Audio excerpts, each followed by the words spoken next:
I will read a poem. This poem is entitled Blanket Number 6. But first, some context. Notable women of Parramatta, Kitty Walmley and Maria Locke, were friends in Australia's first mission, the First Stolen Generations, which was set up by Governor Macquarie. There are many descendants of both women who are from the Burramuddigal tribe in the Darug Nation and also from the Kennebagal tribe. My family is just one of those families who are descendants of the Budsworth maternal line. The mission quartermaster assigned Kitty Blanket Number 6, and the title is referenced in this next poem. But first, let's look at how the Parramatta Native Institute started. Started on the 28th of December 1814 with the admission of Maria Locke, age 13, Kitty, my ancestor, age 12, Frenny 9, and Friday 12. They were from Richmond, Prospect, Cat-Eye Creek, and also Portland Head. It was said in the book by Brooke and Cohen, 1991, page 263, that Aboriginal parents had resisted the school and pined for their children from the beginning. An open slat fence was built early in 1815 to provide parents the requested opportunity to gaze upon their children whilst at school.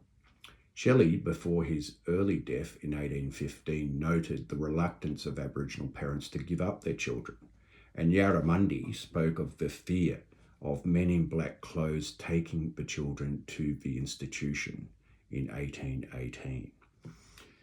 We know from records that the Appin massacre, where people were pushed over the cliff in Appin, that the babies from there that did not die were taken to the Blacktown Native Institute. So this is the first of the stolen generations, not in 1910, but actually in 1814.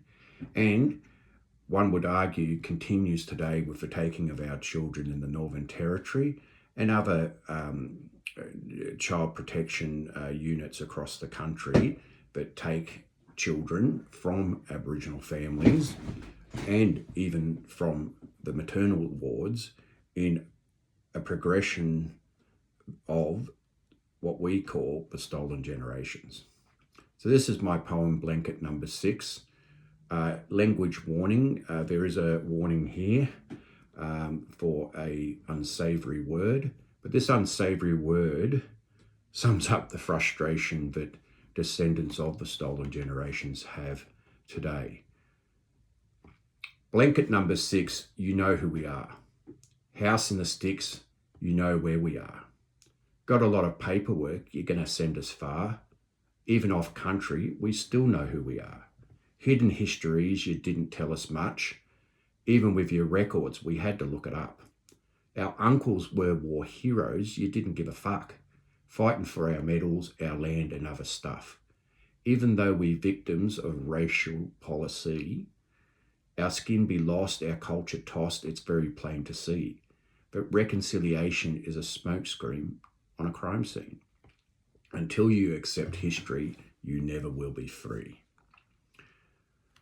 My nan was also taken in the 1940s from Gunnedah, and that's why I say in the poem, you know who we are. The Aboriginal Protectorate and the Aboriginal boards across the country kept meticulous records.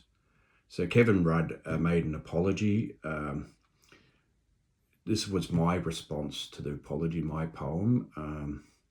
Controversial as it is, not accepted by all Aboriginal people, but this is how I feel. I don't accept your apology, by David Pullen. Today I sit silent, no one cares. Instead I am challenged by the colour of my hair. My grandmother you selected because of the colour of her skin. You thought you could breed out her kin. In the bin, I say your apology sits. If it fits with the pain inflicted in bits. Each generation our pain continues to flow.